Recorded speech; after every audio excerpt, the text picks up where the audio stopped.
Hey guys, episode 3 of Spaghetti and Barbells, and we're going to cover today strength training. So we've got 4 topics that we're going to cover.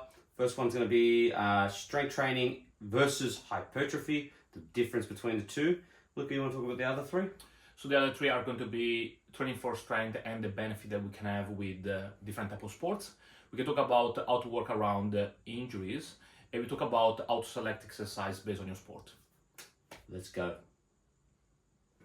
So topic 1, hypertrophy versus strength training. Now obviously the two are very completely different from one another. Oh, well, you wouldn't say completely different. No, there's definitely some crossover. There is some crossover, but plain and simple, guys, for everyone out there, hypertrophy is just designed for muscle volume, building muscle, like it just in terms of just building general muscle building. And strength training is designed to just obviously build up your pure body strength to push and pull heavier weights. So, Luca, let's explain it a little bit more in depth. Yeah, so there is definitely some sort of crossover between strength and hypertrophy or muscle gain, meaning that the more muscle mass we have, the more strength we will assume to have. However, in certain sport, having a lot of muscle mass could be detrimental, meaning that let's say that you are a soccer player, for example, be stronger is a very good attribute. However, if you build up too much muscle mass, that could slow you down. Yeah. So you're going to waste a lot of energy when you play your sport. It could make you slower. So what we want is to get as strong as possible, but we don't want to create more muscle mass than necessary. So when we train for hypertrophy or for muscle gain, we are looking for medium high repetitions. So the magical range would be anything between 6 to 15 repetitions most of the time. You can occasionally go higher or lower, but 6 to 15 is something that is quite common. Yeah. We want to have enough volume of work. So minimum 10, you can bring up the total sets per week to 20 or 30 sets per each muscle group. Yeah. Yes, and obviously we need to match up training with calories intake, meaning that if we are trying to build up muscle mass, we need to have enough protein and calories. Vice versa, if the goal is more strength and we are trying to minimize muscle gain, we want to keep the repetition much lower. So we know that anything under 5 repetitions doesn't really stimulate as much muscle mass, simply because the time that takes to finish the set is going to be much shorter. So we know there is a correlation between how long we work for and how much muscle mass we can build up. Anything under 5 repetitions involves a lot of weight, but short time under tension. If we also control the calories intake, we can actually minimize even more the amount of muscle mass we can build up. So hypertrophy, 6 to 15 repetitions, and the end goal is to develop muscle mass. Strength training, we are looking more for utilizing muscle mass at its best. So we are not necessarily trying to build up muscle, we are trying to work with anything under 5 repetitions, heavy weight, control calories intake, and try to create what is called neurological adaptation. Correct. And strength training, in a nutshell, is going to require a deload week, essentially, because you are stressing the central nervous system a lot more than hypertrophy. A hypertrophy block would go for anywhere between 6 to 8 weeks, right? Yeah. And then a strength block, generally speaking, would go for about 4 weeks and maximum 5, you would say, right? Because your central nervous system is just going to take a beating with strength training, and you're going to require a deload week. Now, deload week is not a week where you completely stop training. It's a week where you pull back sets and reps, or even weight for that matter, to give the body its time to recover and the central nervous system to bounce back. I highly recommend deloads for all my strength athletes. The reason being is just if you do not do it, you're going to run into 2 things. Either you're going to get injured or you're going to get extremely sick. Because the body will respond, and it will respond with a big hatred for you, trust me. You cannot push past it. But with hypertrophy, you would say you can push a bit more past a certain amount of weeks. You don't need a deload as often with hypertrophy. I think a deload is more a concept we use for strength and conditioning.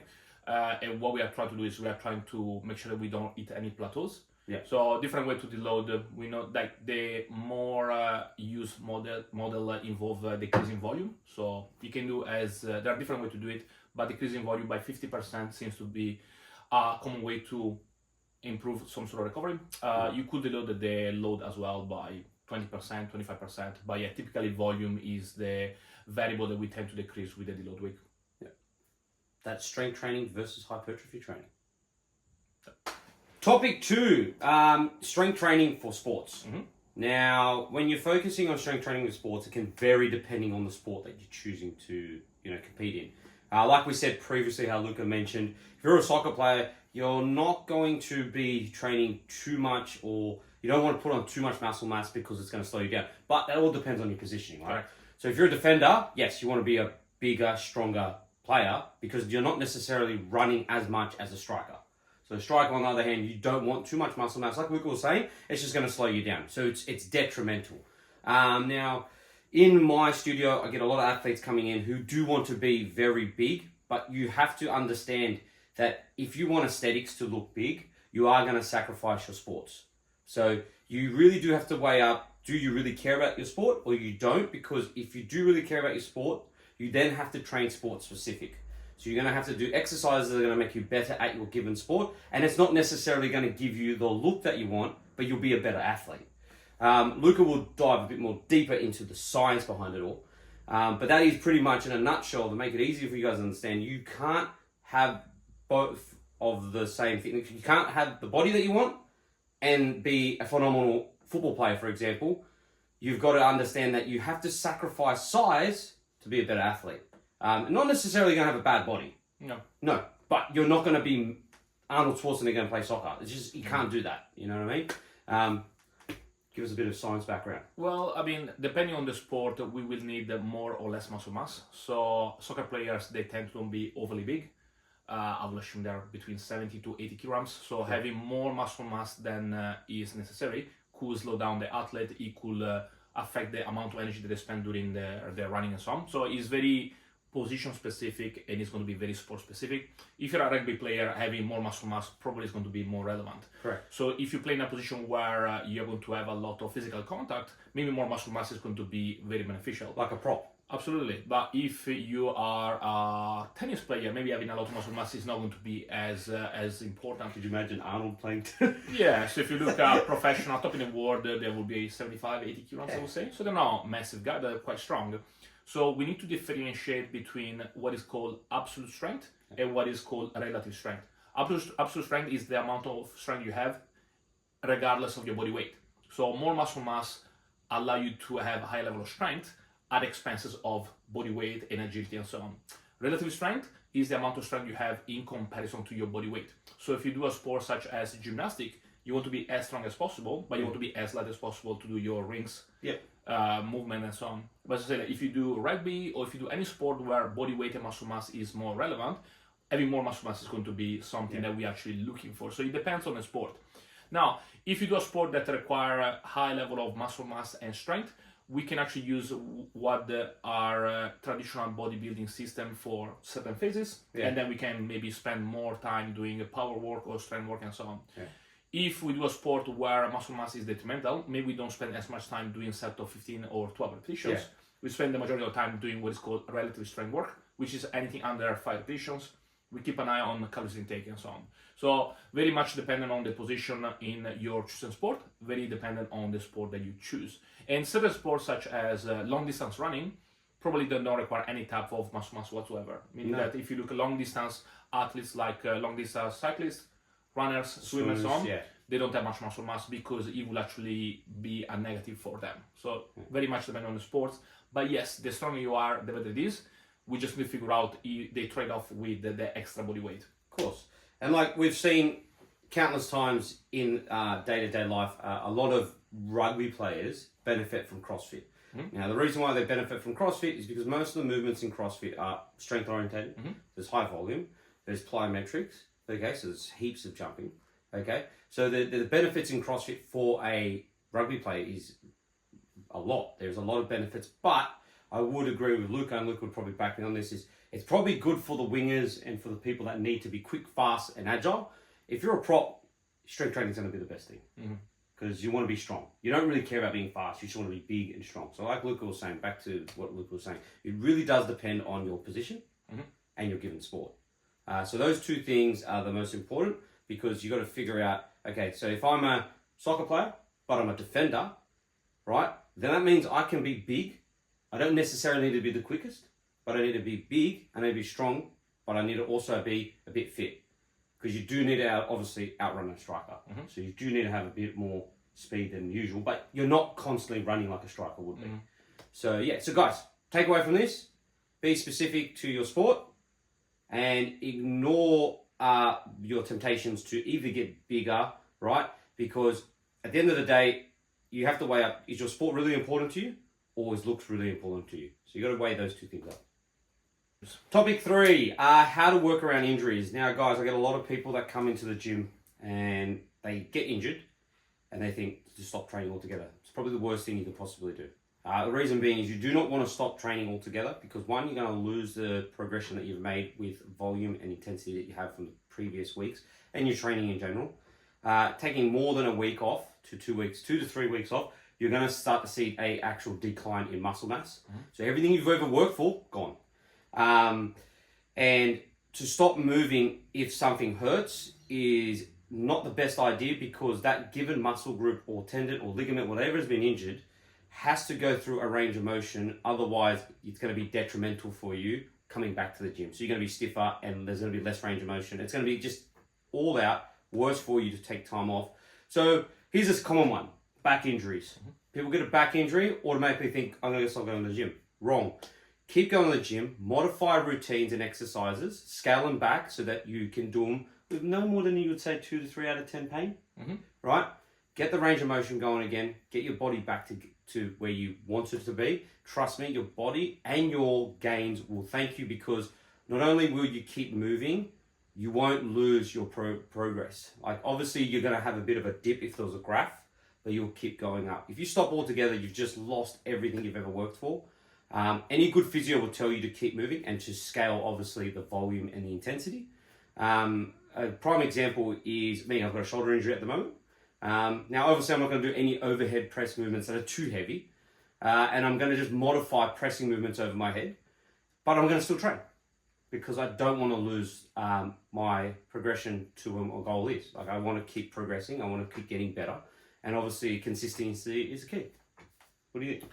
Yeah, well, injury is a very broad topic, depending on where the injury is. So could be on the shoulder, could be in the low back, could be on your knees, and so on. But something interesting that I found is most of the new physiotherapists or rehabilitation professional, they actually recommend to do movement.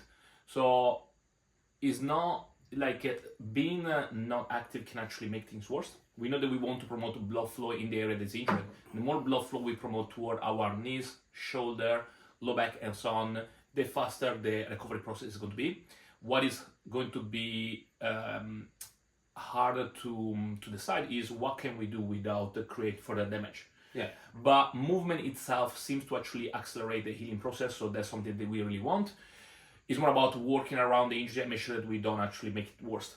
With the low back injury, for example, we know that the stronger your muscles are, the better support you're going to have.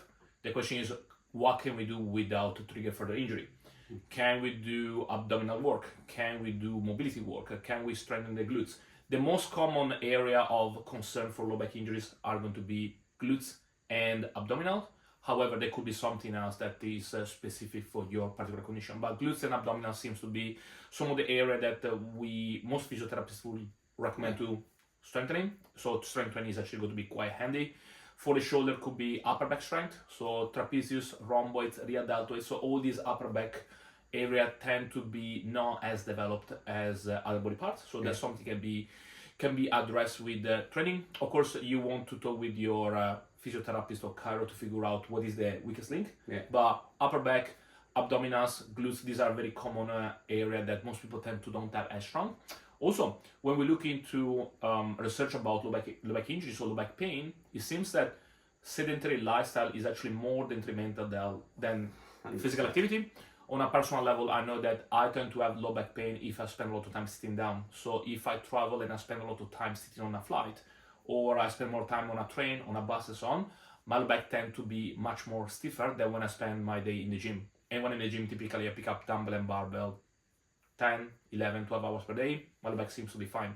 It doesn't mean that there is no chance of me getting hurt in the gym. It just means that being active and promoting blood flow in your muscles and moving correctly is actually going to be something positive from a rehabilitation perspective. Another thing, guys, is injuries occur because there's something in your body that's obviously imbalanced. Of course. So an injury is actually a good thing. Don't stop looking at it as a negative thing. It's a good thing to learn where you need to strengthen in your body. So, for example, my shoulders, I've always got niggles in my shoulders because I've got weak shoulders. So tells me that I need to get stronger shoulders. Like it's a great indication. So instead of looking at it in a bad way, look at it in a good way. Wherever you get an injury, it's an indication that you're weak in a certain point that you need to get stronger, like Luca said. So use it to your advantage. It's as easy as that. Topic number 4, guys, exercise selection for your given sport. What are you going to be choosing to make you a better athlete? Now, this all comes down to, obviously, the sport, right? Mm-hmm. So like we were saying at the start, give an example, let's use the rugby player, because it's easier. We're in Australia, rugby is the given sport here, so it's just easier to do that. So if you're a rugby player, like we said at the start, you're going to be mainly focusing on strength training. So I would recommend what would you think? Look at deadlifts, squats. I would say big compound movement and free weights are more specific for power cleans, sports. Yeah. So I would say, if I look about strength, I would say squat, deadlift for sure, Romanian deadlift and so on. So any type of big compound movement for the lower body is going to have a positive impact on your performance. Yeah. Upper body wise, big compound movements, I would say chin-ups, rowing, any type of press, so overhead pressing, horizontal pressing on, are going to give you some sort of advantage. So I would say big compound movement, free weights are all going to have an impact in this type of sports for sure. And you even look at power cleans. A lot of rugby players use power cleans, obviously to build explosive power. Yeah. We know Olympic lifting does helps with explosive power. Then you'd go down the realm of, depending which position you play in rugby, you might even look at plyometrics. Yep. Right. So there's a variation of exercises that you would be selecting, but you'd have to look at your position in that sport. And like we said at the start, if you're a marathon runner, you're not really going to be lifting a lot of weights, right? But there is no, you would say, you'd agree with me, there's no secret training that covers all sports. No, because it does vary. It honestly varies depending on your sport. Okay, let's, for example, a cyclist, right? BMX rider, short bursts of energy for about no more than 15 seconds around the track. What would you say, Luca? I would say any type of lower body exercise. Yeah. Big compound movement, squats, deadlift, Bulgarian squat, lunges, and so on. Heaps of quad work, heaps of hamstring work. I would say also power work, snatch, clean and jerk, plyometrics is something that can be used if the sport is going to have an advantage from power. So rugby players, tennis players, and so on definitely have an advantage. Even BMX. If you're a long distance runner, probably power is not going to be as relevant. No. And something else that you want to consider is, for example, I work with a lot of bodybuilders. We don't take in account stabilization as much. We don't take in account sport development. So using a leg press could be a really good choice for a bodybuilder, where we don't have to be worried about balance so much. No. But it's not going to be necessarily a good choice for a rugby player. Correct. They need to be able to stabilize their own upper body, so they need to have a strong middle section. They need to be able to press evenly left and right and so on. So I would say free weights are more specific for sport and general strength development. Yeah. Machines such as leg extensions, leg curls, leg presses and so on are more specific for bodybuilding, simply because the balance component is not going to be addressed in that type of exercises.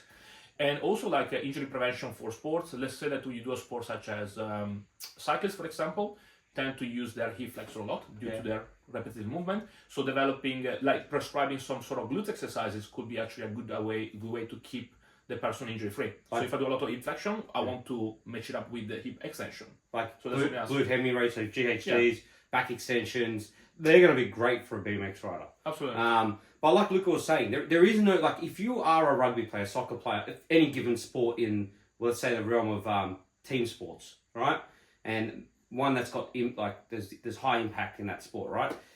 You really don't need to use a cable machine. No. You really don't need to use a pin loaded machine. It's a tool. It's a tool. It's not wrong, but it's not essential. It's not essential. Yeah. Like Luca was saying, and it's pretty much, I agree 100%, is that you're going to have to be using free weights. Mm-hmm. You cannot walk away from that. Free weights are going to be your best friend. Snatches and cleans at the Olympic lifts, it just depends on your sport. Do you require power? Mm-hmm. If you don't require power and it's just brute strength, then there's no need for it. Mm-hmm. So guys, the takeaway from this is, if you're choosing exercises for your given sport, you have to really look at what you are going through on a day-to-day basis in that given sport. So if you're, like we've said before, if you're a prop in rugby, you're mainly going to focus on just strength training. Strength and power, I would say. Right, strength and power, right? If you're a striker in soccer, I would Your say, yeah. speed. You want speed, right? Spin, power, strength. Strength. I think it's more if you do like any type of endurance-based sport, like Yeah. long distance running, long distance swimming, long distance cycling.